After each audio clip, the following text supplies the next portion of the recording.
just had a sign come up. You've probably seen it as well, that the class is being recorded. At the end of the, towards the end of the session, when we have questions and answers, I believe that section is not recorded. Or if it is, yes, just assume that it is, just in case you ask a difficult question or get an answer that you don't approve of. These sessions are really very important. They're an opportunity for us to slow down and step out of our normal mindset.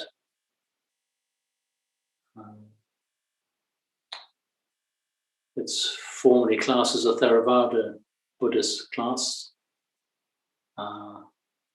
As you may have gathered, I often make references to the Buddhist tradition as a whole. It's remarkably consistent with different styles of teaching, some different emphases in different schools, but essentially it all comes down to the Four Noble Truths and the Eightfold Noble Path, which is a wonderful template, wonderful frame of reference for what is essentially an investigation, an inquiry into life, into our experience of life, and into what meaning it might have. Life without meaning and without purpose is a pretty tragic life. And as human beings, we have this capacity to be curious. And in fact, life itself often makes us curious because of the very first noble truth, which is the existence of suffering, the unsatisfactoriness of conditioned existence. It's not to say that things can't go well, that one can be quite happy on a mundane level. And mundane, I'm not saying speaking pejoratively, I'm just speaking on a conditioned level, one can be quite happy. But I think without exception, we can all agree that whatever goes up comes down. And good situations, good circumstances, good conditions are changeable. They're not fixed, they're not permanent. It's very difficult, in fact, it's impossible to rest on the laurels of satisfaction and well-being, because something is bound to change. Even the laurels get uncomfortable after a while, at which point we want something else. But before we go too deeply on the sort of reflective process, what we'll do is we will do an opening chant, a dedication of offerings. We will then chant the 3 refuges and 5 precepts. The chanting part is quite optional, but it's worth reflecting on what taking the 3 refuges and the 5 precepts actually means. I know that most of you have heard them spoken about many, many times, but it's good to be reminded that the 3 refuges are taking refuge in not only the concept, but the realization of our minds of what's true. That the teachings point to reality as it actually is, and that we take refuge in a community of like-minded people. Not just a community of like-minded people, but a community of beings who have actually gone down the path perhaps further than we have, and accept, as it were, the benefits that comes from insights which can be shared.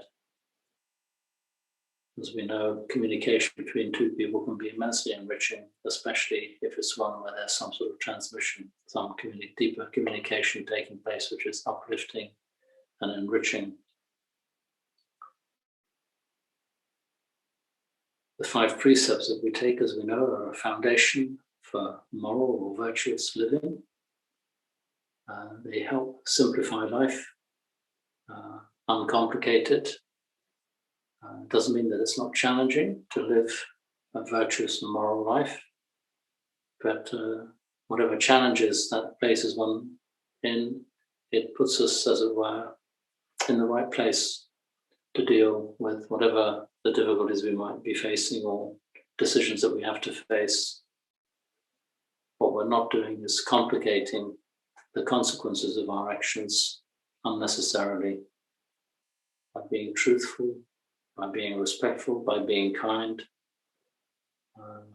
we become just in our little orbit of life, in our own interactions, a force for good, for greater harmony, greater understanding, and enable not only our own path to progress more fruitfully, but whatever challenges our right living presents to others becomes their challenge, and hopefully one which has a rich and fruitful outcome as well. So I'll turn to the shrine. You're very welcome to either turn to your shrine, you're welcome to chant or not chant, or just follow the text. And we'll go to page 18, Dedication of Offerings. Wendy, who is supporting this class, will do a screen share for us. And we'll do the dedication of offerings, as I said, the 3 refuges and the 5 precepts. And then we'll sit for about half an hour or so. And I'll offer a few reflections, and then we'll open up so that we can hear any contributions or sharings that participants that you all might wish to make.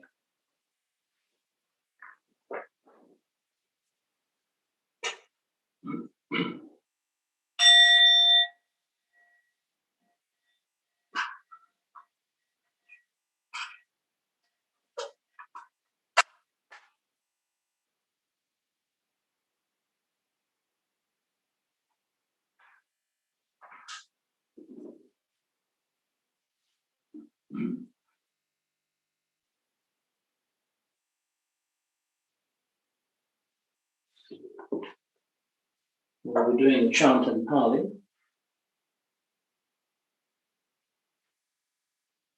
Yoso bhagava araham samma sambuddho swakato yena bhagavata dhammo supatipanno yasa bhagavato sāvaka sangho tamayam bhagavantam sadammam sasangham ime hi sakare hiyataraham aropite hi abhipujayama sadhuno bhante bhagava suchiraparini bhutopi pachima janatanukampanasa ime sakare dugatapana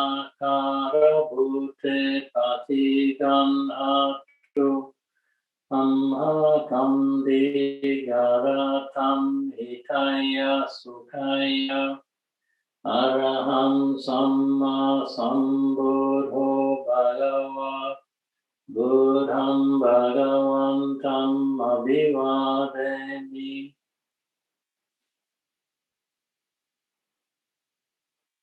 Swakato bhagavata dhammo dhammam namasami supatipanno bhagavato sāvaka sangho sangham namami. Page 128.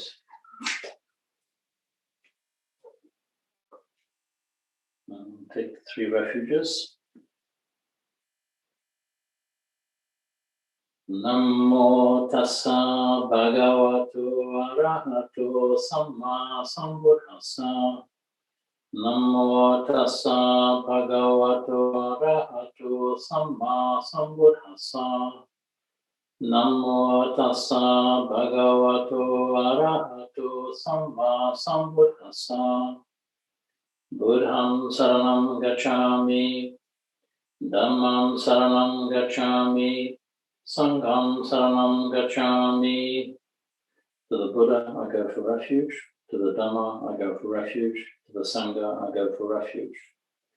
Dutiyampi Buddham saranam gacchami, Dutiyampi Dhammam saranam gacchami, Dutiyampi Sangham saranam gacchami. For the second time, to the Buddha I go for refuge, For the second time to the Dhamma, I go for refuge. For the second time to the Sangha, I go for refuge. Tatiyampi Buddham Saranam Gacchami. Tatiyampi Dhammam Saranam Gacchami. Tatiyampi Sangham Saranam Gacchami. For the third time to the Buddha, I go for refuge. For the third time to the Dhamma, I go for refuge. For the third time to the Sangha, I go for refuge. We go to the Five Precepts, a little bit further down the page. Anatipata verimani sikkhapadam samadhiyami. I undertake the precept to refrain from taking the life of any living creature. Adinadana verimani sikkhapadam samadhiyami. I undertake the precept to refrain from taking that which is not given. Kamesu me chachara verimani sikkhapadam samadhiyami. I undertake the precept to refrain from sexual misconduct. Musawada verimani sikkhapadam samadhiyami. I undertake the precept to refrain from lying. Surameraya majja pamadatana verimani sikkhapadam samadhiyami.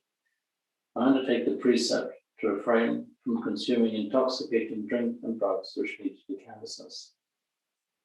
Imani pancha sikkhapadani silena sulatinyanti silena bhogasampada silena nibutinyanti tasmat siddham visodaye. These are the five precepts. Virtue is the source of happiness. Virtue is the source of true wealth. Virtue is the source of peacefulness. Therefore, let virtue be purified. Sadhu, sadhu, sadhu.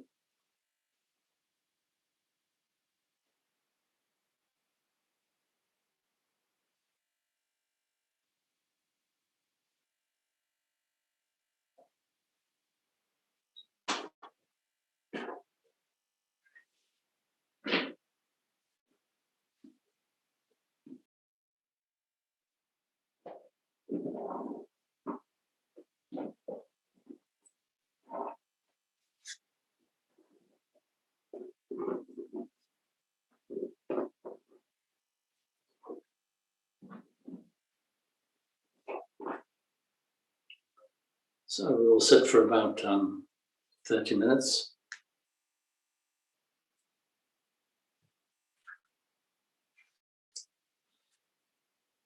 As you will have heard suggested many times, it's important to find a posture that is comfortable and yet upright and solid, well grounded.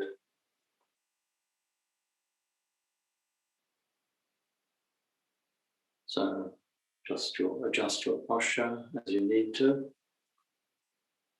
Not sitting on a chair or sitting on a cushion or on a stool. The same basic principles apply. An upright spine. Head positioned comfortably and loosely on top of the spine, so it's not jutting forward or to one side, which puts a strain on the muscles.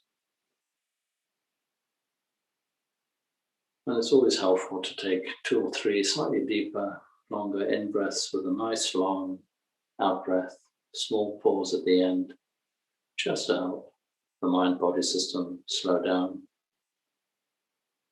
and switch modality from sympathetic to parasympathetic functioning.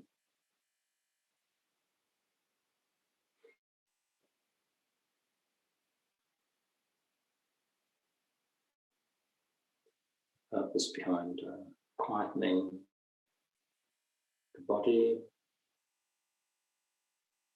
half closing the eyes, although some people like to keep their eyes open. But just allow our attention to take on board what we're experiencing internally, not so preoccupied with what's happening externally.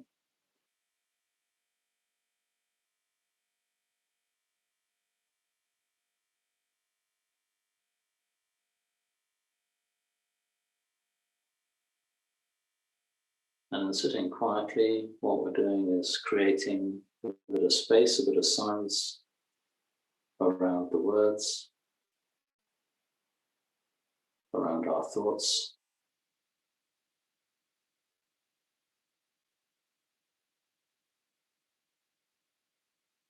Developing a sense, an experience of the background to all our activity,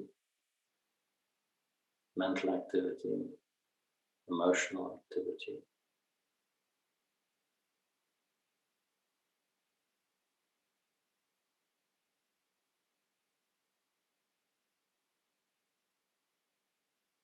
Tapping into that ever-present silence and stillness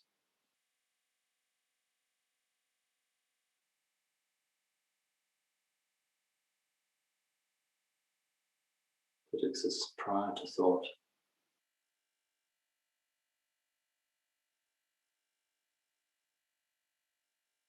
In which thoughts arise and like bubbles pop and disappear.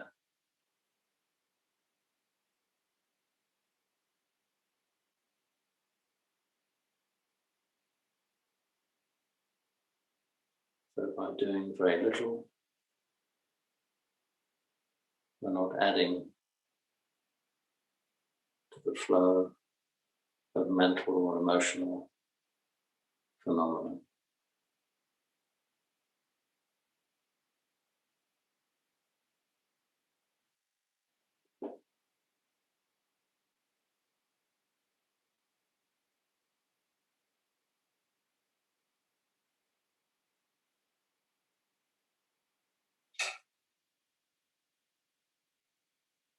The mind-body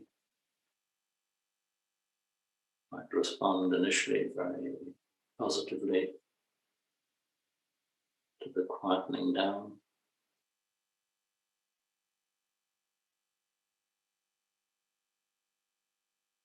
And that might take the form of a sense of relief, relaxation,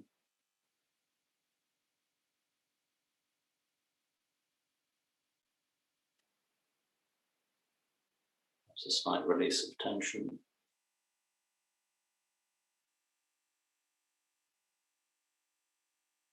an innate recognition that there's less need to be in alert mode and noticing mode of external phenomena.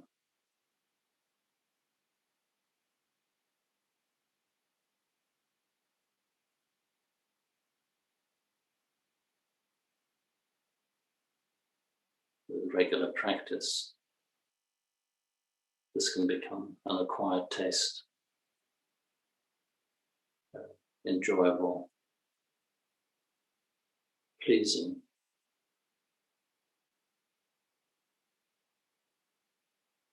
bit of respite, since no demands are being placed on the mind and body from outside.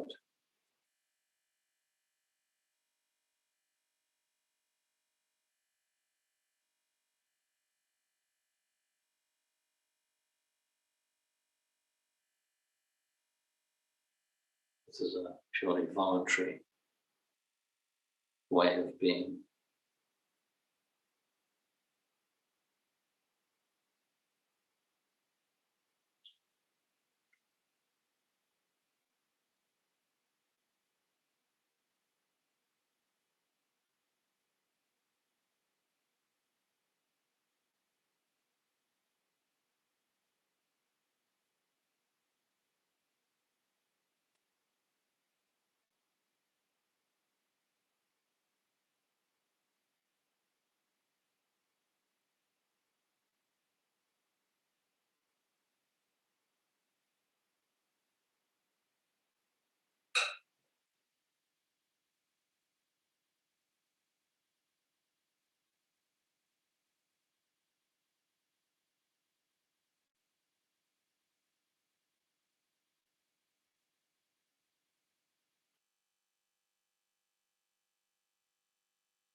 So we sit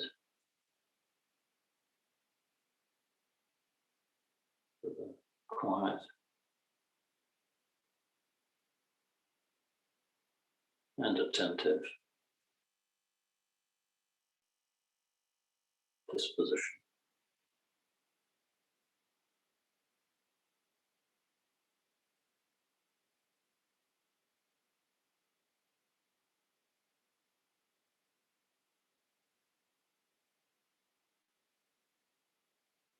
Just noticing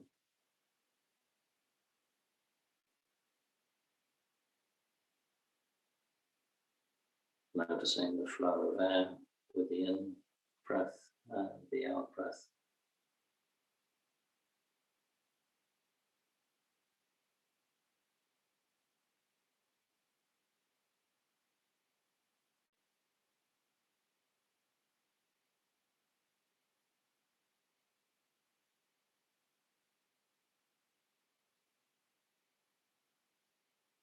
Noticing the sensations of sitting,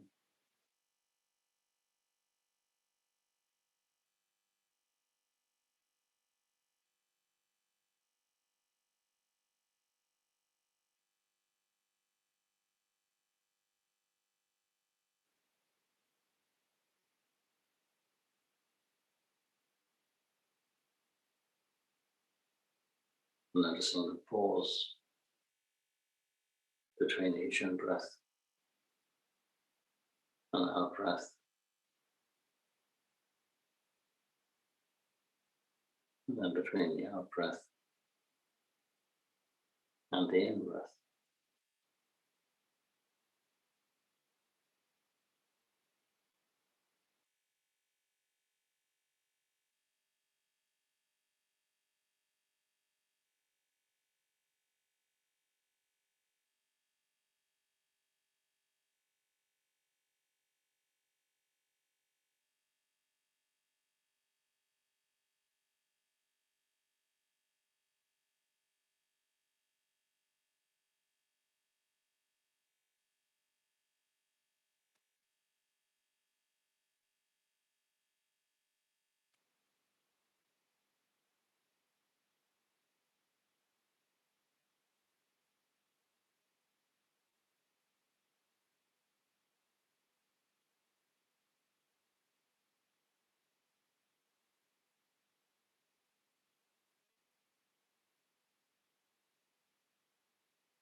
Noticing that sense of being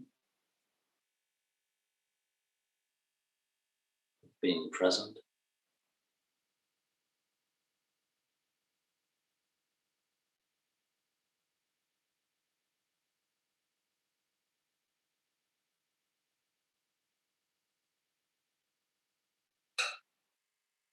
Not just noticing the content of our awareness,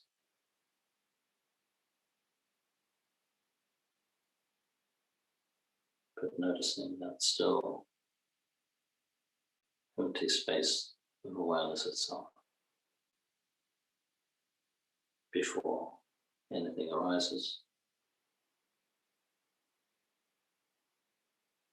or ceases.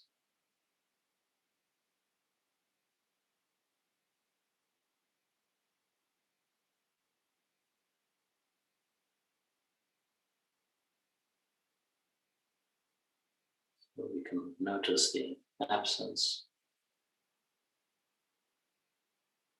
of thought,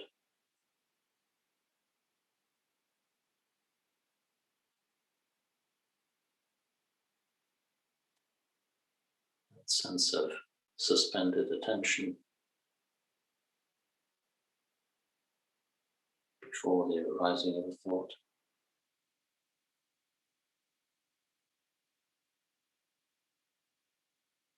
And the stillness in that suspended state of timeless attention.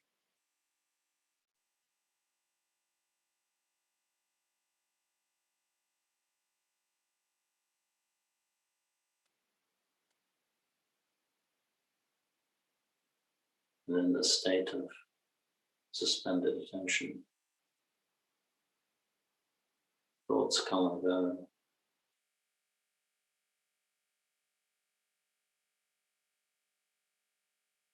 Words come and go.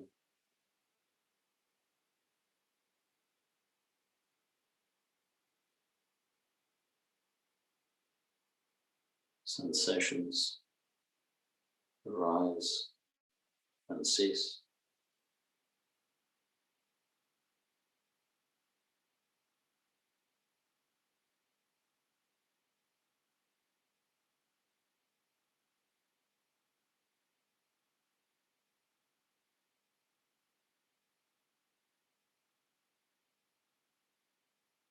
And all the while, the stillness and silence is there.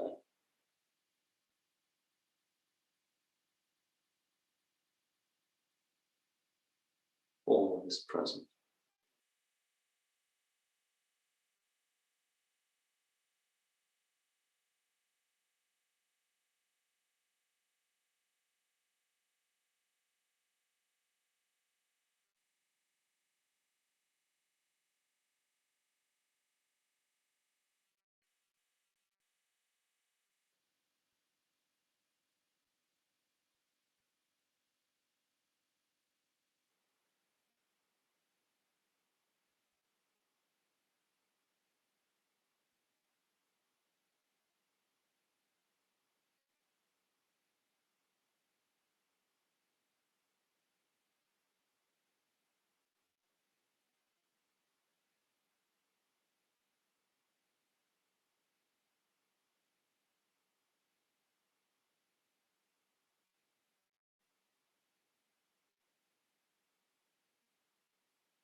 If you notice that your mind has gone off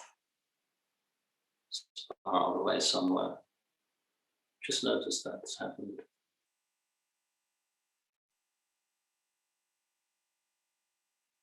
And then you know you're present again.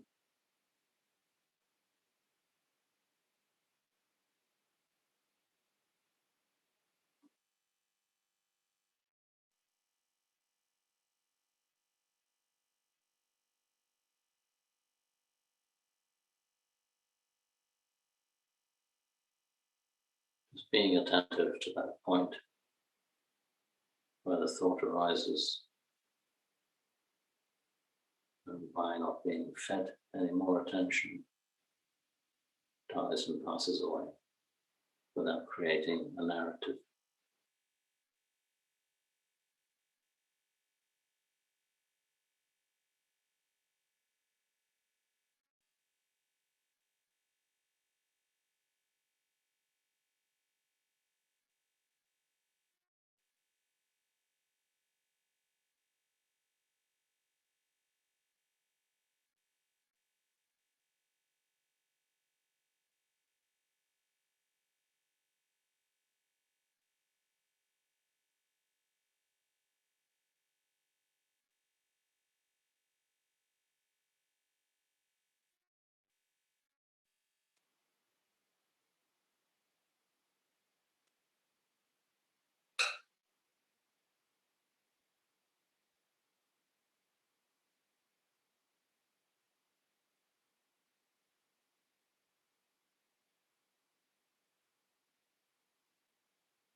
So grasping at nothing,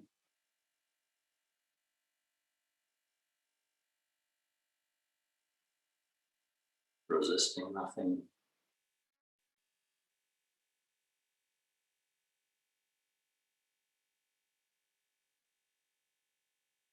just noticing the sounds and the depth, either side of words,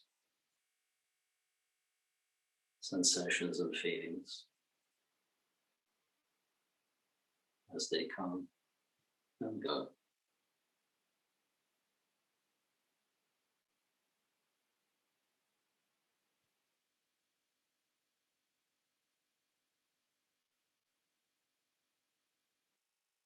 No criticisms, no judgments,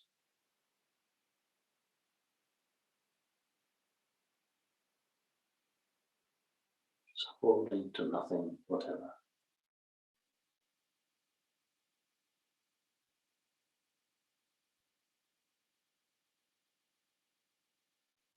Just being in a state of mindful alertness and presence.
So observing the transition from silent sitting with the eyes closed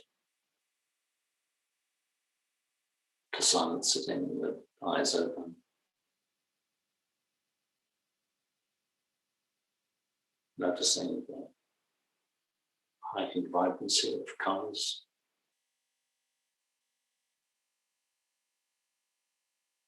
objects in the room,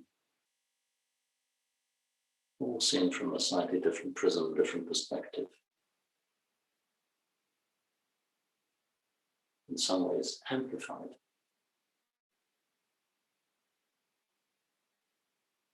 As our system regenerated during the sitting, during the period of stillness and quiet.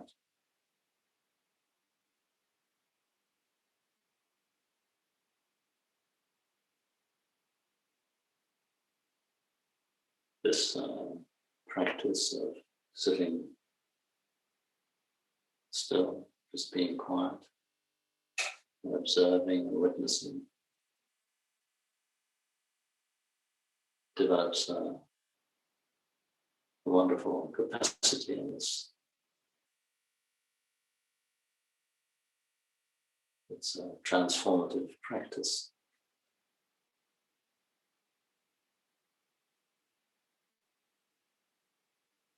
It accustoms us to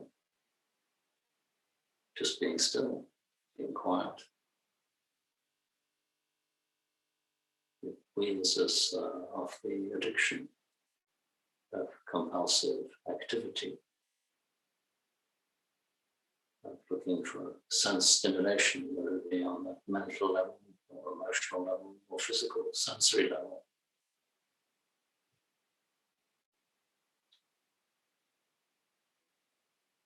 It's an ability that just develops quite naturally through repetition.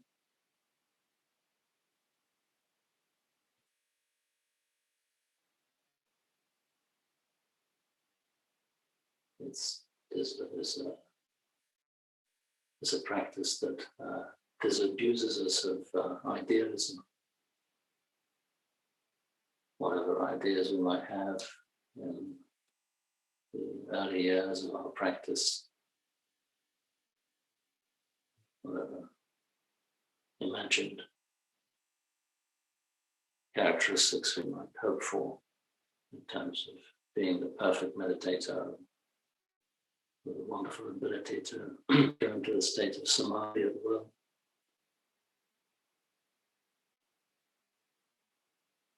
We realize that's all a process of just becoming somebody,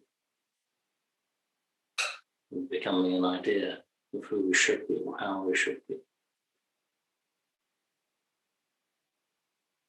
So repeated and consistent as best possible practice disabuses us of those ideals. Sort of strips all these ideas of who or how we should be and forces us to confront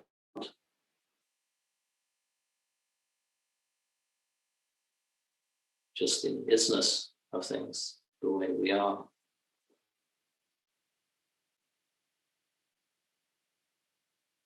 So in that way, it changes our perception of ourselves. We recognize that what we were holding on to was an idea of how we should be. And it's contrasted with the way our minds actually do work. Our likes, our dislikes, our preferences, our aversions, developing just an awareness, a distance to them as they arise and cease. Just this very act of coming to terms with the changing reality of our experience, paradoxically, actually achieves the objective we were after in the first place. It just calms us. It's a calming centering process where there's just moment by moment their attention and awareness of how things are in the moment. Not only is there an awareness of how things are in the moment, but it's our acceptance or denial of how things are that has to change.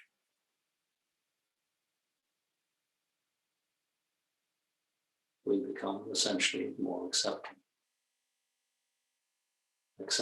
of how things are, which has the wonderful result of allowing us to deal with things more skillfully.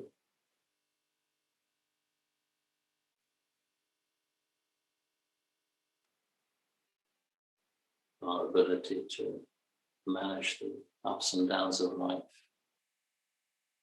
improves.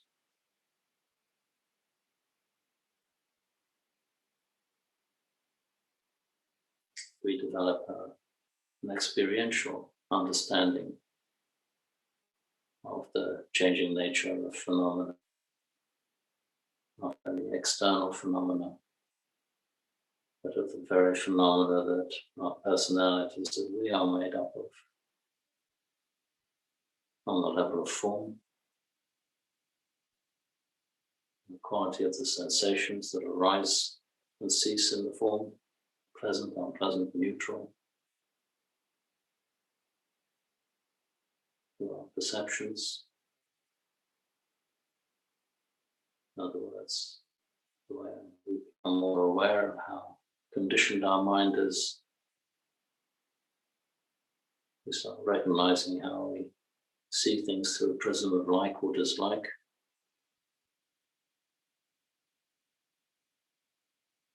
We see the arising of the sankharas, or these complex fabrications of the situations we contribute to and manufacture and get caught up in.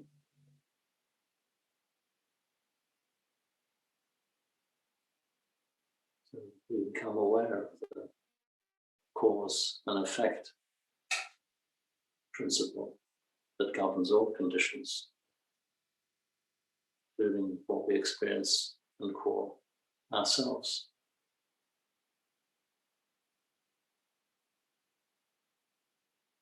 Awareness allows us to observe this more and more objectively. But paradoxically, this objectivity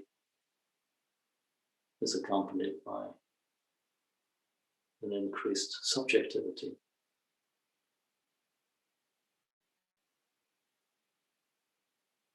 Instead of seeing things as being about something, we're just at the point of where the becoming arises. So the heart of experience, at the beginning of experience. And with practice, we get less lost. We don't get lost so easily in our experience.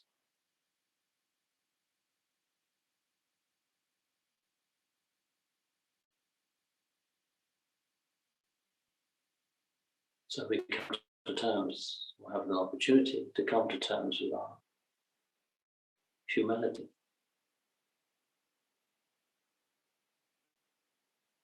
And we come to terms with the suffering that comes with loss. Because whatever we have, we lose.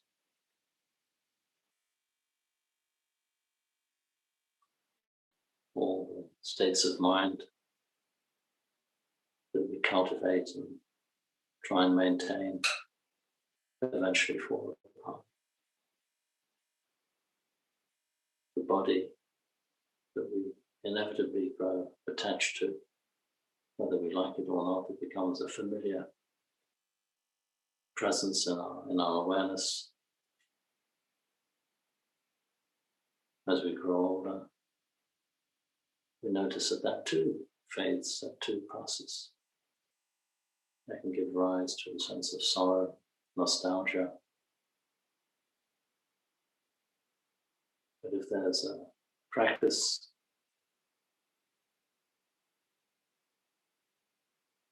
that has developed the wisdom to see things as they are, to recognize that only awareness is a constant, then it's easier to let go of our ideas, of ourselves, of our attachments. And this path of practice becomes one of non-attachment.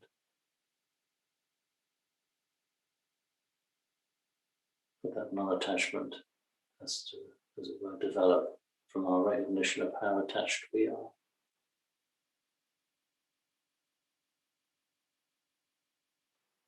So it's a challenging path, and yet a very rewarding one.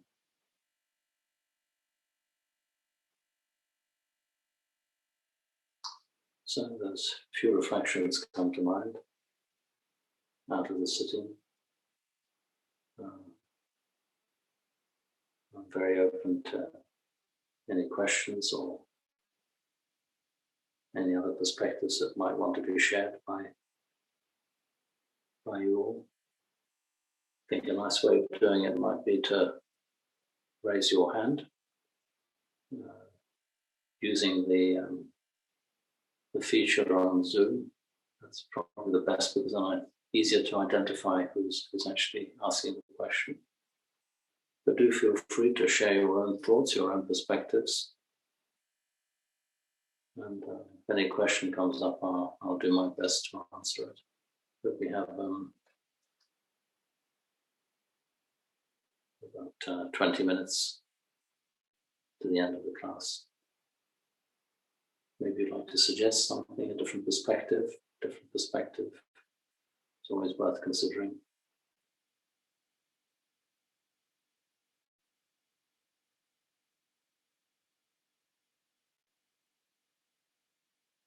And of course, if you do want to say something, then it's best to unmute yourself so that we can hear the question or the point that you wish to make.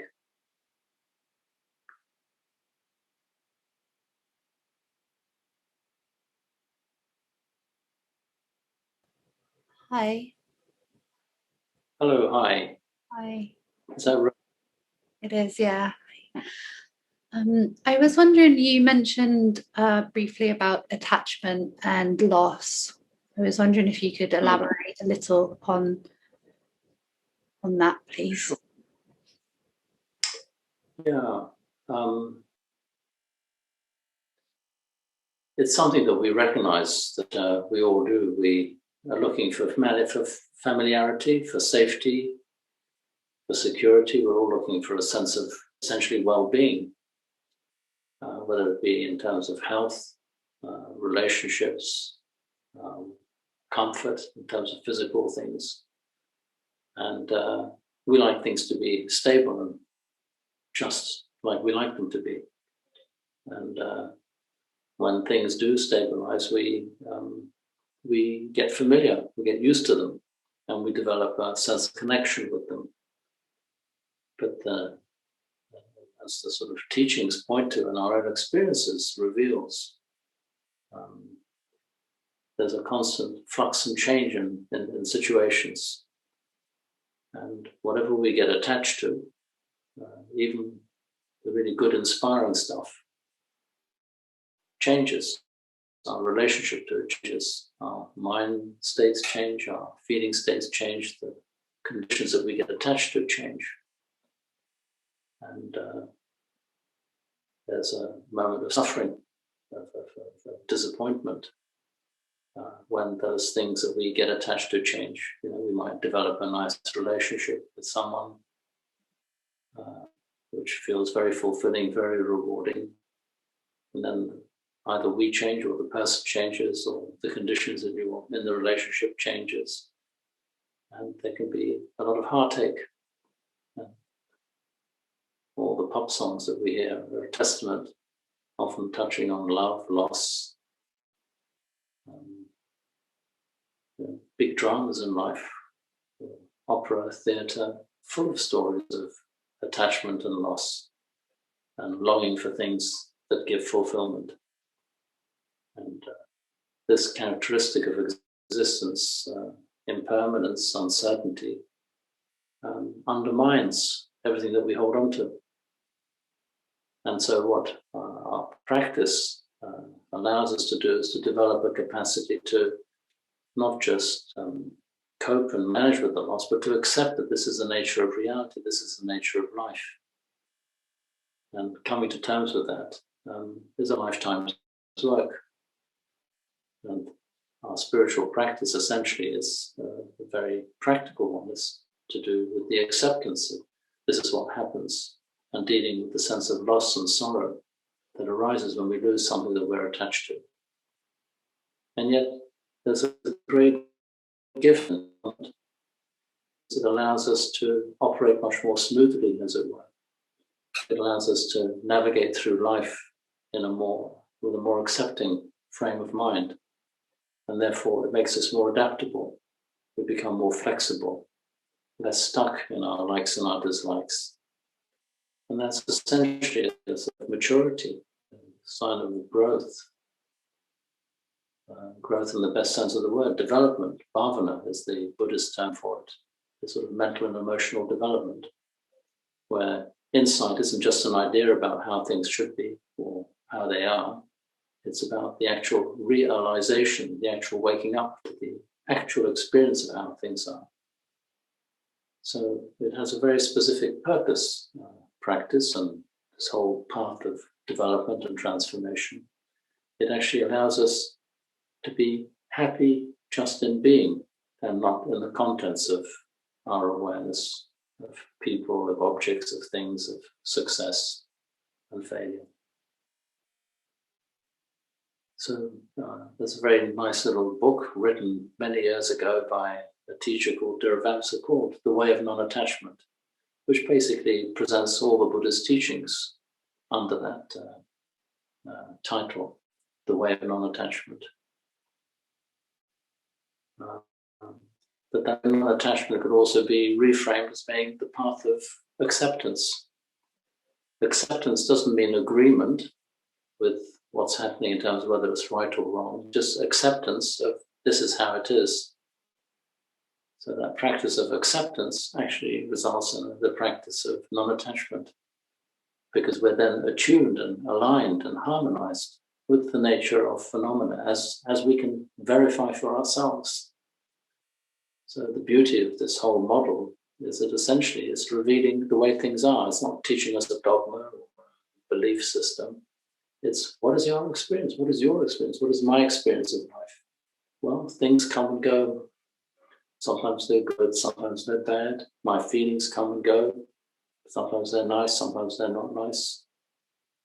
And that perspective just makes us wiser, makes us more understanding. We become kinder, more generous, don't pass judgment on other people quite so quickly. We just develop an insight, general understanding from the inside, as it were, as opposed to being somewhere outside.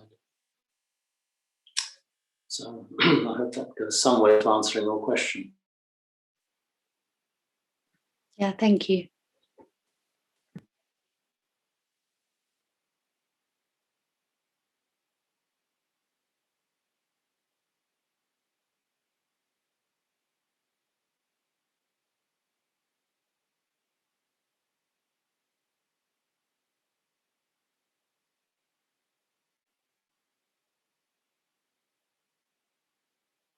So there's a sort of process of transition in meditation.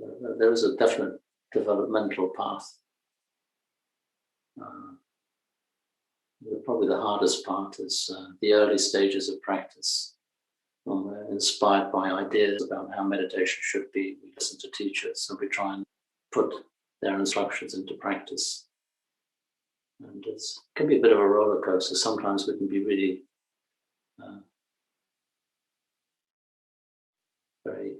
temporarily successful and feel very happy, very elated. And then we have this for perhaps short meditation or even longer meditation. And then we notice what an imprint that leaves on our minds, on our hearts. And we try and recreate it and have it again, and find that the harder we try, the less likely it is to happen.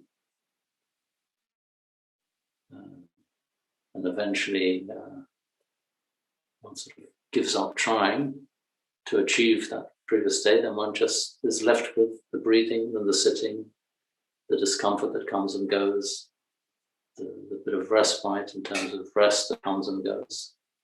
And we start developing a much richer relationship with our practice, which is informed by the sort of learning curve that we have to go through.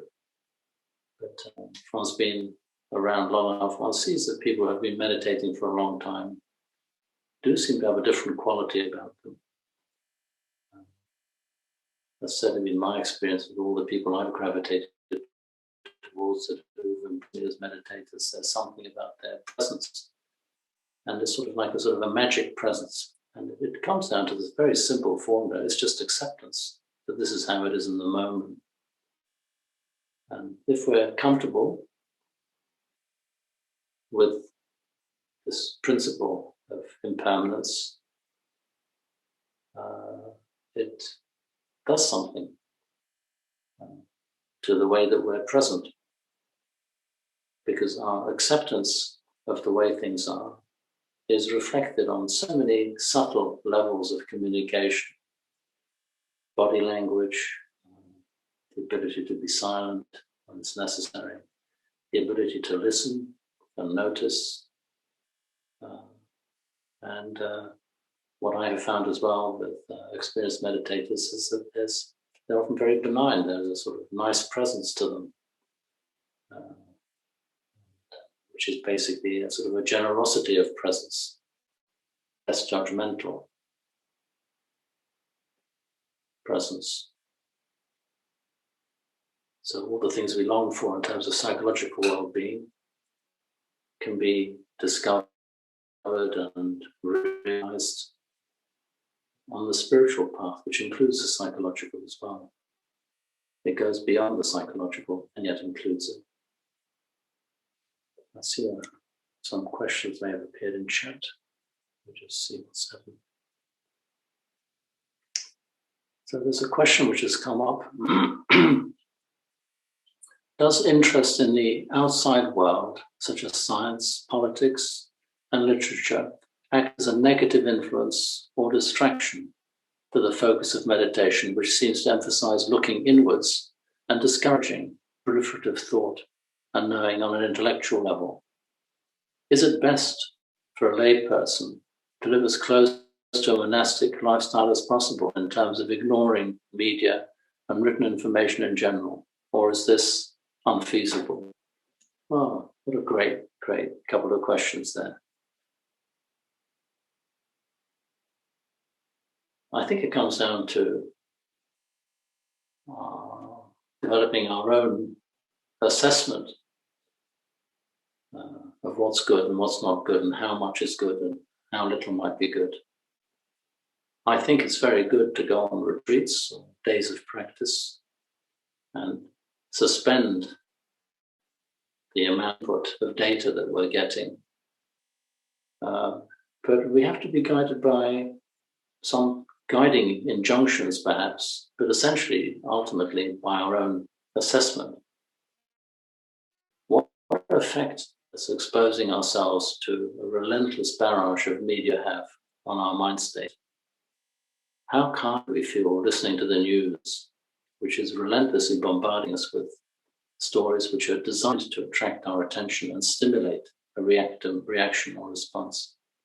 And certainly, currently, of course, the news is full of all sorts of topics which arouse differences of opinion and judgment. So getting the balance right has to take into account the conditions we're in, the commitments we make to others, and how we use our spare time. what I do know and can speak from personal experience, it is essential to step out of this stream of data that we're exposed to, the stream of stimulation that the world presents us with, not only just on the level of online information and news and media, but even the business of our lives, the demands that the jobs plants.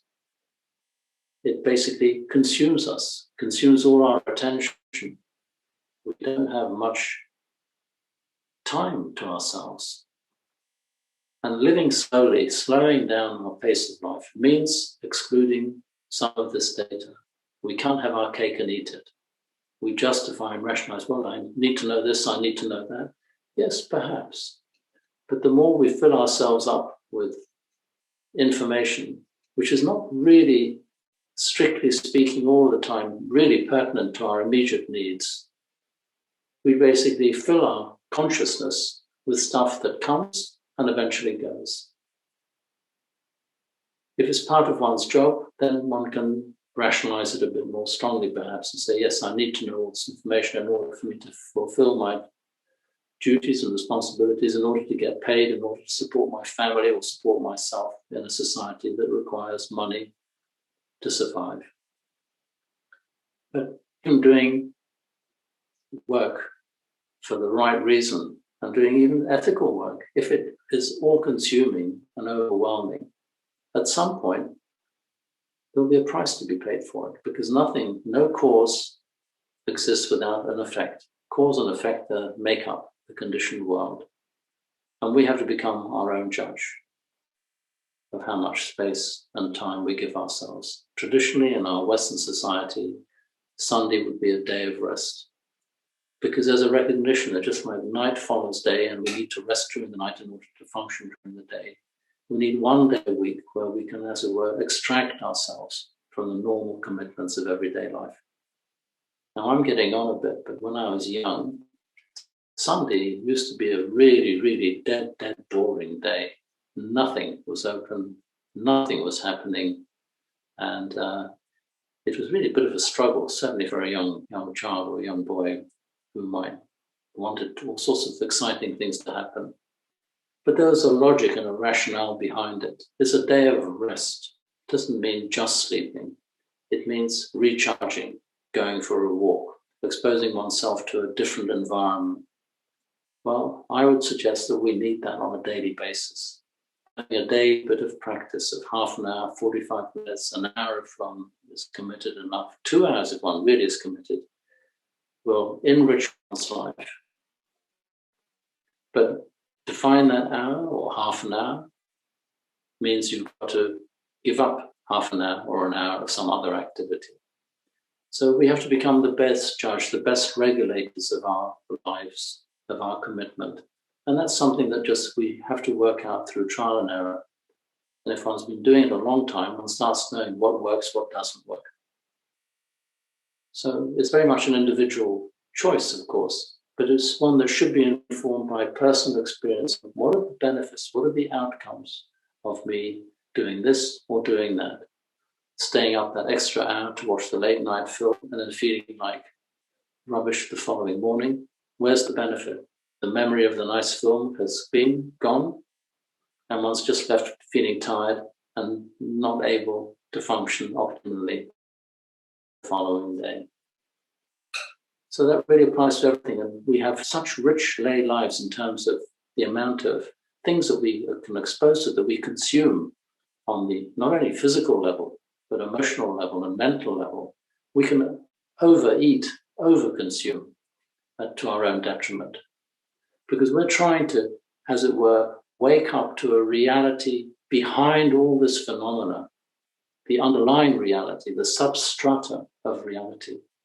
And if we get lost in the contents and what's happening on the surface, we will never reach what's behind, what's prior to all this phenomena.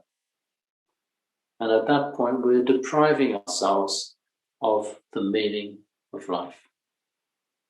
So, pretty dramatic words, I know, but I think there's quite a bit of truth in them. Certainly that's my experience anyhow, so I can vouch for that as a statement. But thank you, it's a very, very good question. It's one particularly pertinent to lay people. Just touching on that other part of the question about having contact with monastics.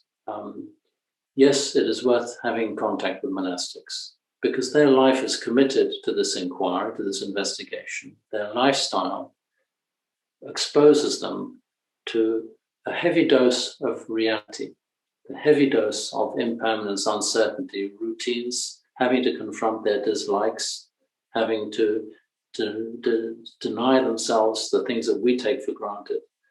Can't just go and make yourself a cup of tea and a toast with a bit of Marmite on it at 5 p.m. You have tea, but that's about it.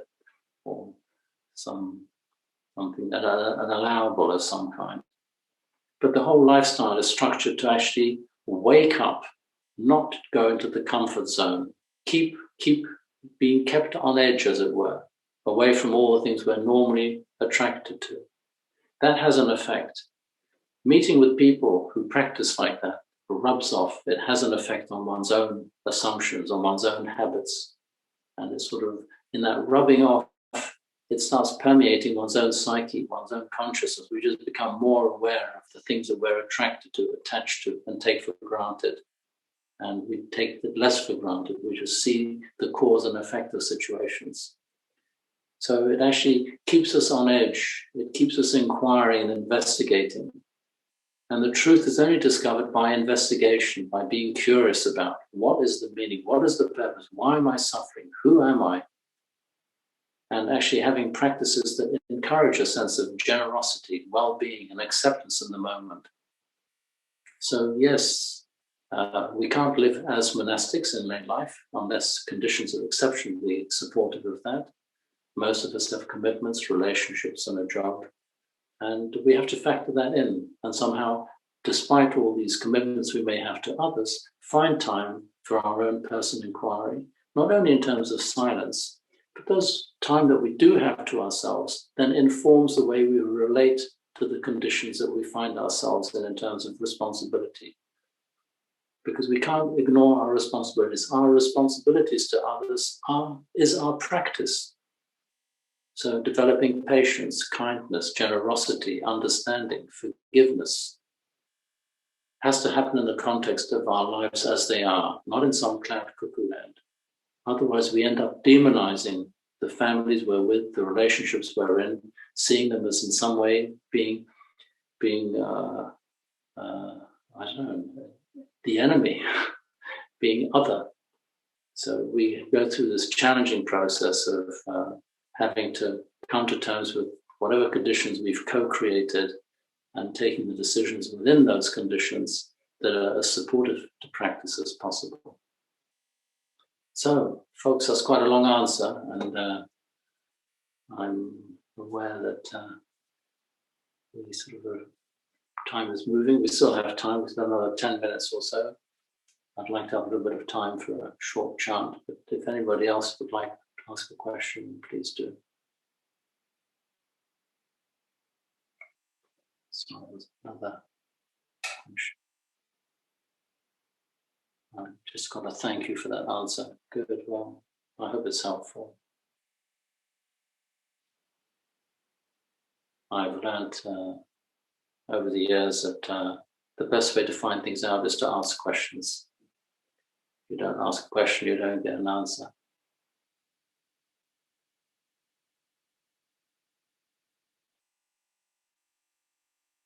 And sometimes the answer may not be one that we agree with, but what an answer can do, it can clarify one's own understanding.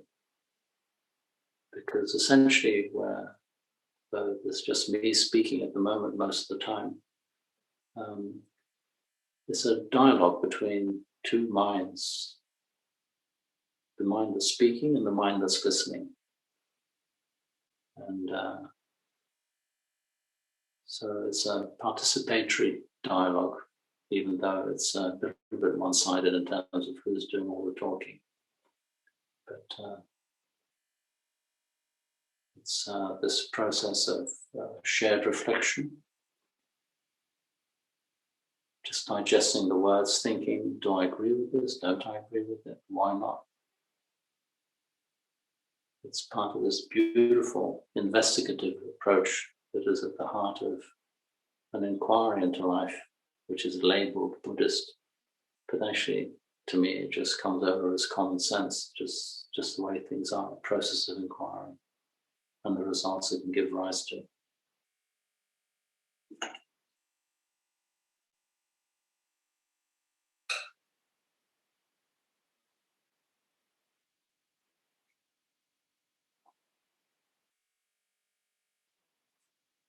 There's a little saying that I brought to this evening's session, which is a quote from Ajahn Chah, a wonderful Thai teacher who has inspired so many monastics in the Thai forest tradition and lay people. And it's part of a slightly longer quote, but I'll just read you what it says. It's, when you sit, let it be. When you walk, let it be. Grasp at nothing, resist nothing. It sounds very simple, very to the point, but it does raise many questions for a practitioner, because we have all these guidelines, all these pointers of how to meditate, how to observe the breath, how to do body scans, which seems to contradict the just let it be.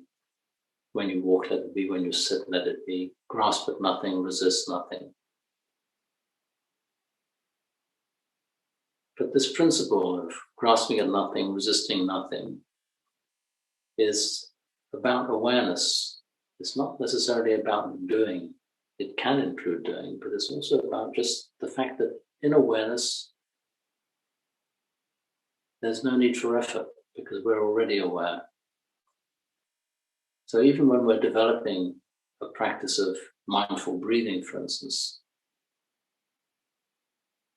we just do the mindful breathing and observe what happens as we do the mindful breathing. It doesn't stop us from paying attention to our breathing. We don't grasp at anything when we're breathing. We just notice breathing. There's a difference between grasping and just breathing. There's a difference between resisting and just suffering and accepting whatever we might be feeling. So it's a sort of subtle injunction which with time takes on an increasing significance and points to the essential simplicity of practice without making something out of it, without it making it into a mission.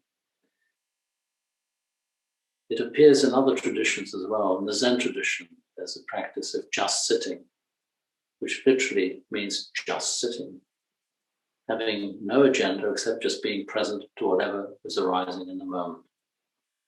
In this tradition, it's referred to as vipassana practice. But even there, we can give ourselves aims and objectives. So even if one sets oneself up with an objective of, say, doing a body scan, it's not to get to a state of reactivity. One just does it as best one can, just observing the sequential course of practicing, noticing different parts of the body, noticing the sensations, noticing the feelings, the emotions, the mind state. Just being present to a process which is actually quite natural. It's guided, but it takes out that willful element, that desire to achieve something. It's motivated by a desire for realization. So in that sense, it has a motive. But having set the motive, is letting go of anything. It's just going into a witnessing, observing mode. It's a very difficult one to communicate, but it'll come. It's an understanding that develops with experience and with practice, of just being present in the moment and not getting stuck in a ritual or a practice which is rigid. That's not to say that there aren't benefits sometimes from going the very determined path of sitting through discomfort, of sitting through the challenges that arise in sustaining attention. but it's a good one to have as a reminder. That essentially is pointing to an unconditional acceptance of each moment just as it is.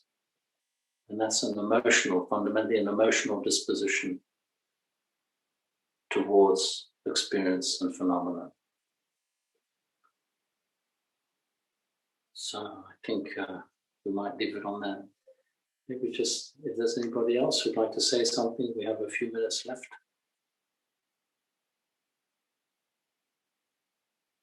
No, okay. Well, I hope that's been helpful. As I stress, these are just personal reflections, which I hope are helpful and lead to greater well-being and safety and happiness. So I'd like to suggest that we go to page 41 to do the closing homage. Before we do the closing homage, we'll do the chant on reflections on universal well-being. Just on the page 41. Yeah. So we'll chant this in English. It's a beautiful chant because it literally is universal well-being, includes everything and everybody. Now let us chant the reflections on universal well-being.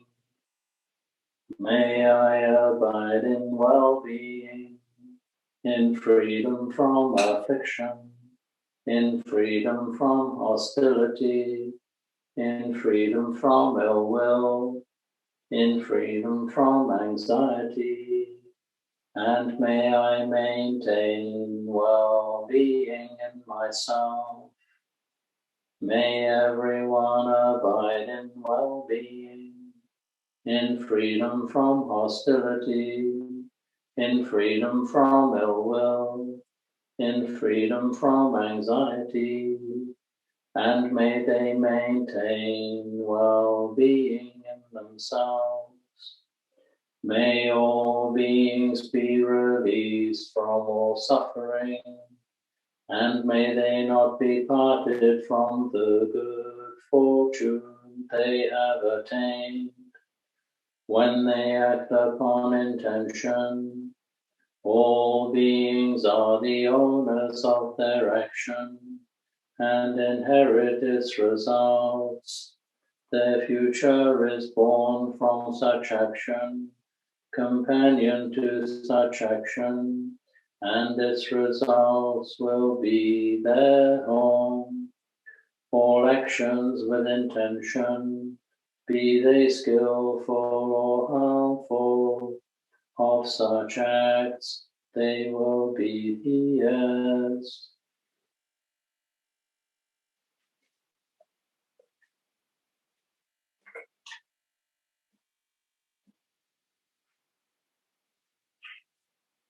If we then go on to page 28 for the closing homage, which we'll chant in Pali. Araham Samma Sambuddho Bhagava Buddham Bhagavantam Abhivademi. Swakatu Bhagavata Dhammo Dhammam Namasami. Supatipanno Bhagavato Savaka Sangho Sangham Namami.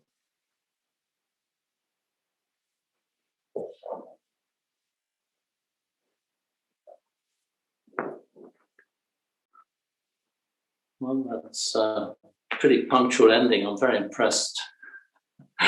Just look at my iPad and my iPhone here. It says 2000 hours. But we can stay connected for a little bit longer. If anybody'd like to say anything or add anything, please unmute yourselves. We can just maybe say hello to a friend or something, but I'll stay on for a little bit longer. Just see if any more questions have come up. What is the teacher-student relationship like in the forest tradition? That's Mariana's question.